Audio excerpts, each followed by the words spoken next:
You have until the end of the month, Nina. Then you're out. Gone. Do you understand me?" She stood there right in the middle of the hallway, her voice like shattering glass, and screamed it at me. And just like that, the world tilted. My landlady, Agnes Periwinkle, a woman whose name sounded like a character from a dusty, forgotten children's book, but whose heart was made of pure, unadulterated ice, had finally made her move in front of Mrs. Henderson from 2B, who was just trying to get her mail, and young Mr. Davies from across the hall, who always looked like a startled deer. Their eyes, wide and sympathetic, flickered towards me, then quickly away, afraid to be caught in the blast radius of her fury. I just stood there, stunned, the keys to my apartment suddenly feeling like lead in my hand. 10 years. 10 years I'd lived in that building, paid my rent on time every single month. 10 years of this woman's quiet, simmering disdain, her little power plays her barely veiled contempt. And now this. I was just tired. So incredibly weary of her tyranny. It had started subtly, like a slow leaking tap, drip, drip, drip, until suddenly you realize you're standing in a puddle. We called this first phase the nitpicker, though back then I didn't know it was just an overture to a much larger, much uglier symphony. I remember one Tuesday morning I was just getting ready for work, hair still damp, toast half eaten, when there was this sharp, imperious knock. Not a friendly rap, no. This was a summons. It was Agnes, of course. Clipboard in hand, her sharp-featured face set in its usual expression of distaste, impeccably dressed, as always, like she was about to attend a funeral, possibly mine. "Inspection," she'd announced, already stepping past me into my little sanctuary. My apartment wasn't fancy, you guys, but it was mine. Well-kept, clean, filled with plants I'd nurtured from tiny seedlings and books I'd read 100 times. It was modest, but it was home. Agnes, however, saw it as a canvas for her critiques. Her eyes, like a hawk's, scanned every surface. She'd run a finger encased in a pristine white glove that day, I kid you not, a white glove, along a perfectly clean windowsill and then examine it for imaginary dust. That particular morning she found her targets, a tiny scuff mark on the baseboard behind the sofa, probably from the vacuum cleaner, so small you'd need a magnifying glass to truly appreciate its offensive nature. "Honestly, Nina," she'd sighed, her voice dripping with condescension like I was a particularly dim-witted child. "One would think after a decade you'd have a better grasp of the building's standards. This is simply unacceptable." I remember nodding, my cheeks burning, muttering an apology even though a part of me wanted to scream. Then it was the wrong brand of cleaning product under the sink. Apparently my choice of lemon-scented all-purpose cleaner was an affront to the building's plumbing, or perhaps its delicate sensibilities. And a plant pot, one of my favorites, a vibrant ceramic thing I'd bought at a local fair. It might leak, she declared, even though it sat on a waterproof saucer and had never leaked a drop in the 3 years I'd owned it. She tapped it with a perfectly manicured nail, a little tink, tink, tink, that echoed the tightening in my chest. Each comment, each sigh was designed to make me feel small, inadequate, like I was constantly on the verge of some major infraction. The passive-aggressive notes started appearing soon after, tucked under my door, sometimes stuck right onto it with aggressive amounts of tape.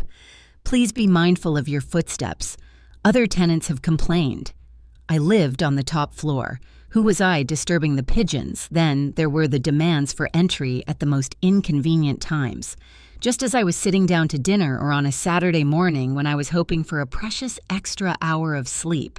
"Urgent maintenance check," the notes would claim, but when she arrived, it was just another opportunity to scrutinize, to find fault. I tried, you guys. I really did. I bought the right cleaning products, tiptoed around my own apartment like a burglar scrubbed that tiny scuff mark until the paint thinned. I wanted peace. I just wanted to be left alone in my home. But peace was the last thing Agnes Periwinkle was interested in. And then the letter arrived. It looked official, important, sealed in a crisp manila envelope. My stomach did a little flip-flop. Maybe it was a notice about window cleaning or a new recycling schedule. I remember sitting on my worn, comfy armchair, the one I'd inherited from my grandmother, and slitting it open with a kitchen knife. My breath hitched. The words swam before my eyes. A rent increase. Not a small, reasonable one, not the kind you expect from time to time. No, this was a 300% rent increase effective next month. 300%. It was impossible. Obscene. It was, I knew with a sickening certainty, a blatant, brutal attempt to force me out. My gaze drifted around my small living room. The fading sunlight caught the edges of the framed photos on my bookshelf. Me and my brother Leo, grinning like idiots on a childhood holiday. My parents young and vibrant. The worn patch on the rug where I always put my feet when I read. The faint scent of old books, and the jasmine tea I brewed every evening. This wasn't just 4 walls and a roof. This was 10 years of my life. 10 years of laughter. Tere's late-night talks with friends, quiet mornings with a cup of coffee and a good book. I'd always been a responsible tenant, always paid on time, never caused any trouble. Why was she doing this? The anger, hot and sharp, began to cut through the despair. I spent hours on the phone that week, my voice hoarse, researching tenant rights, talking to legal aid clinics. The knot in my stomach tightened with every call. It felt hopeless. But as I sat there that evening staring at that extortionate rent increase notice, something inside me shifted. A new resolve, cold and hard, began to form. She thought she could just bully me out. After 10 years of my life, my money, my quiet compliance. This wasn't just an apartment, it was my home, my sanctuary. And I wasn't going down without a fight. She had underestimated me. Badly. The very next Monday, heart pounding like a drum against my ribs but my spine straight, I walked into the City Housing Authority. The air inside was thick with the smell of old paper and quiet desperation. I filed a formal complaint against Agnes for the retaliatory rent hike and the endless harassment. The clerk who took my paperwork, a kind woman with tired eyes, was sympathetic. She listened patiently as I poured out the whole story, the nitpicking, the notes, the impossible rent demand. But she was also realistic. "These things take time, honey," she said, her voice gentle. "A long time. And landlords like her, they have resources." I knew she was right, but I'd taken a step. I'd stood up. It felt not good, exactly, but necessary, like lancing a wound. Of course, Agnes didn't take it well. I found out later through the grapevine, that is any apartment building, that when she received the official notice of my complaint, she'd been absolutely incandescent with rage. Her husband, Brandon, a nervous, perpetually apologetic man who always seemed to be shrinking in her presence, apparently bore the brunt of it. I could just picture her, her face contorted, spitting venom into the phone. I heard she'd called me trailer trash who didn't know her place. Classy, right? "Does that little shrew really think some flimsy piece of paper will scare me?" she'd apparently shrieked. "I'll show her what happens when you cross Agnes Periwinkle." And show me she tried. This is where things got really dark really quickly. I started to feel like I was in some kind of psychological thriller. I'd come home from work and things would feel off. A picture frame slightly askew, a book moved from one shelf to another. Tiny things designed to make me question my own sanity. But then came the big one. It must have happened while I was at work.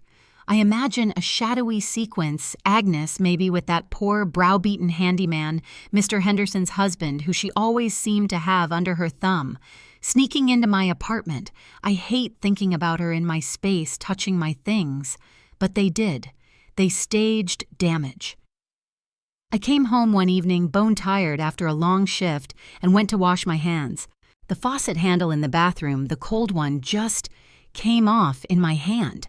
Not loosened, deliberately, cleanly broken. My heart lurched. Then a few days later, I moved the small rug in the living room to vacuum, and there it was, a deep, vicious scratch gouged into the hardwood floor. A fresh one. My stomach dropped to my shoes. I knew I hadn't done that. I was meticulous about the floors. And then the masterstroke, a faint but undeniably present water stain appearing on a ceiling tile in the corner of my bedroom. It looked so real, so convincing. The next formal letter wasn't long in coming. This time it was an eviction notice. "Gross property damage," it screamed in bold accusatory letters, and an immediate demand for repair costs an exorbitant sum that made my head spin. Enclosed were glossy, professionally taken photographs of the fabricated damage. The broken faucet handle artfully angled to look like neglect, the scratch looking deeper and more ominous in the stark flash of the camera, the water stains circled in red. I stared at them, horrified, bewildered. My hands were shaking. This wasn't real. This couldn't be happening. I knew with a chilling certainty that I hadn't done any of it. She had framed me. I tried to reason with her. I swallowed my pride, my anger, and knocked on her door. She opened it, that familiar look of cold condescension firmly in place. I tried to explain to tell her there must be some mistake, that I would never damage the apartment. She just smiled a thin, cruel little smile. "The evidence speaks for itself, Nina." She'd set her voice smooth as poison silk. She threatened lawsuits, damage to my credit rating ruin. "You should have just paid the increased rent and kept your head down," she'd added as a parting shot. The pressure was immense. I felt like I was drowning, trapped, isolated. Sleepless nights became my new normal, staring at the ceiling, replaying her words, her threats over and over. The anxiety was a constant gnawing presence in my gut. My friends were supportive, but what could they do? They didn't understand the sheer relentless malice of this woman. The walls of my beloved apartment, once my sanctuary, started to feel like they were closing in on me. Then the final blow, a summons for a dispute resolution hearing. Official, unavoidable. I looked at the faked evidence photos, then around my actual, undamaged apartment. I'd managed to superglue the faucet handle back on, though it was still clearly broken. If you looked closely, and the scratch was still there, a glaring accusation. She wasn't just trying to evict me anymore. She was trying to destroy me, to ruin my reputation, my finances, my peace of mind. And the worst part, with her money, her connections, her expensive lawyers, I was starting to think she actually could. My fight felt like a tiny flickering candle in the face of a hurricane. The dispute resolution office was as cold and impersonal as a morgue. Fluorescent lights hummed overhead, casting a sickly yellow glow on everything. I sat at one side of a large, sterile table, my hands clammy, my stomach churning. Opposite me sat Agnes Periwinkle, flanked by a slick, expensive-looking lawyer who oozed smug confidence from every pore. He kept adjusting his silk tie, a little smirk playing on his lips. Agnes herself looked triumphant, her posture rigid, her expression one of feigned solemnity, like a queen about to pass judgment on a particularly irritating peasant. A mediator, a woman in her 50s with tired eyes and a professional but weary demeanor, presided at the head of the table. The tension in that room was so thick you could have cut it with a knife. I felt small out of my depth, like a lamb to the slaughter. Agnes's lawyer began, his voice smooth and condescending. He presented her evidence, those damn glossy photos, a stack of inflated repair invoices that probably cost more than my entire year's salary. He painted me as a destructive, irresponsible tenant, a menace to property values. Agnes on cue added her own commentary, her voice laced with feigned sincerity, little sighs of regret. "I have been exceedingly patient, Mr. Henderson," she said, addressing the mediator directly, a picture of aggrieved innocence. "But this level of disrespect for property, it's simply untenable. I was left with no other choice but to protect my investment." My investment. The words echoed in the sterile room. Then it was my turn. I was flustered, my voice trembling at first, but I tried to remain composed. I explained the long history of harassment, the nitpicking, the retaliatory nature of these accusations. I told him about the impossible rent hike. I tried to convey the emotional toll, the injustice of it all. The mediator listened, his expression unreadable, but Agnes and her lawyer kept interrupting, scoffing, casting doubt on my every word, making little tisk-tisk sounds. "Really, Miss Carter," Agnes's lawyer drawled at one point, "are you suggesting Mrs. Periwinkle, a respected property owner, would stoop to such levels? It sounds rather fantastical, wouldn't you agree?" I felt unheard, steamrolled, like my words were just evaporating into the stale air. The mediator was starting to look like he was leaning towards Agnes's side. I could see it in his eyes. The weariness, the desire to just get this over with the assumption that the one with the expensive lawyer was probably telling the truth. My heart sank. This was it. I was going to lose my home. And then just as I was bracing myself for the inevitable, the door to the hearing room opened. I remember looking up, startled, annoyed at the interruption. Everyone did. Standing in the doorway was my brother Leo. Leo, my rock. He's a few years older than me, always the calm, collected one, the one who thinks 10 steps ahead. He was dressed impeccably in a sharp suit, carrying a sleek leather briefcase and exuding an aura of quiet, unshakable confidence that immediately changed the atmosphere in the room. I just stared at him, completely bewildered. What was he doing here? I hadn't told him about the hearing date, not wanting to worry him, thinking I could handle this, or at least face the defeat on my own. He offered a polite nod to the mediator. "Apologies for the interruption," he said, his voice calm and clear, cutting through the tense silence. "I'm Leo Johnson, representing Ms. Nina Carter's interests." He paused, letting that sink in. Agnes's lawyer frowned, clearly unamused by this unexpected development. "May I present some information pertinent to the ownership of the property at 123 Oak Street? Ownership." What was he talking about? Leo walked to the table and placed a thick, impressive-looking file down with a decisive thud. He opened it and, with the precision of a surgeon, began to lay out documents. "Mr. Henderson," he began, addressing the mediator, "what you have before you are the notarized deed of sale for the property located at 123 Oak Street, bank transfer records, confirming full payment and various other supporting legal documents." He pushed a copy across to the mediator, then one to Agnes's lawyer, whose smug expression was rapidly dissolving into confusion. "These documents," Leo continued, his voice perfectly, "even irrefutably demonstrate that the building in question is in fact legally and solely owned by Ms. Nina Carter. The purchase was finalized 3 months ago, facilitated by my firm on her behalf." Silence. Absolute stunned silence. You could have heard a pin drop. Agnes's jaw literally sagged open. Her perfectly coiffed hair suddenly seemed less perfect, her expensive outfit less imposing. Her lawyer fumbled with the papers, his face paling, his earlier confidence vanishing like mist in the sun. The mediator looked from the documents to Agnes, then to me, then back to the documents, his eyebrows practically disappearing into his hairline. And me, I was just gaping, staring at Leo with wide, uncomprehending eyes.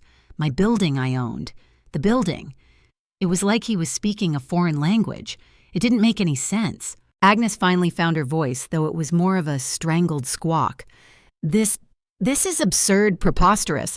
I own that building. I inherited it from my father. This is a trick, some kind of forgery. He's lying," she shrieked, her voice cracking, her carefully constructed composure shattering into a million pieces. Leo didn't even flinch. He just looked at her, a hint of something unreadable in his eyes. "The documents are all legally verified and registered with the city, Mrs. Periwinkle," he said, his tone still infuriatingly calm. "Perhaps you should ask your husband Brandon about his rather significant gambling debts, and about the private sale he made rather discreetly a few months ago to cover them, a sale made to an investment company acting as an intermediary for an anonymous buyer, who, as it turns out, was Ms. Carter through my arrangement." The color drained from Agnes Periwinkle's face. I mean, completely. She went from puce with rage to a ghastly mottled white in the space of about 3 seconds. She looked utterly horrified, undone, like someone had pulled the entire foundation out from under her world. Her eyes darted wildly from Leo to the papers to me, then back to the papers. And me? Oh, you guys. Me. It was like my brain was trying to reboot. The words, "owned by Ms. Nina Carter. Your husband Brandon and gambling debts, a private sale," were swirling around in my head, slowly, painstakingly beginning to connect. My home, my building, mine. A dawning realization so huge, so utterly world-altering began to creep into my consciousness. And with it, something else. A flicker, not of triumph, not yet, but of power. a power I'd never known I possessed. In that moment, the entire world tilted on its axis. The woman who had tormented me for years, who had tried to break me, who thought she held all the cards, all the power, suddenly had nothing, less than nothing. She was a trespasser in my building trying to evict me from my own home. The irony was so thick, so potent, it was almost suffocating. The mediator, bless his weary soul, finally found his voice. He looked very serious now, all traces of his earlier inclination towards Agnes gone. In light of this extraordinary new information, he announced, his voice firm, "This hearing is adjourned, and I can assure you, Mrs. Periwinkle, a formal legal inquiry will be launched immediately based on these new claims and the evidence presented here today regarding the property's ownership and potentially the fraudulent nature of your eviction attempt." Agnes just stammered incoherent noises escaping her lips. Her slick lawyer, now looking decidedly unslick and more like a deer caught in headlights, was frantically whispering in her ear, trying to do damage control, but it was like trying to patch the Titanic with chewing gum. I was still in a state of profound shock, my mind reeling.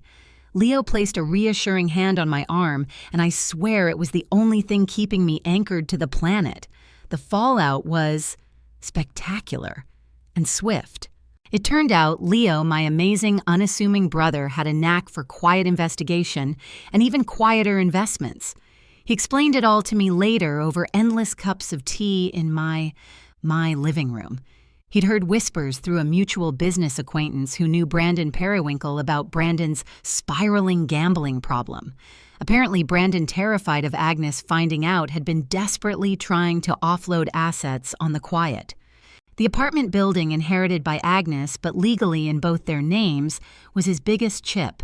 Leo, knowing how much that little apartment meant to me, and seeing an opportunity to secure my future, and maybe, just maybe, get a little justice for all the grief Agnes had caused me over the years, had discreetly formed a shell company and arranged the purchase. He'd planned to tell me eventually as a kind of monumental surprise, a safety net I never knew I had. But when I had tearfully called him about the eviction notice and the damage, he realized the right time was now, and with a vengeance.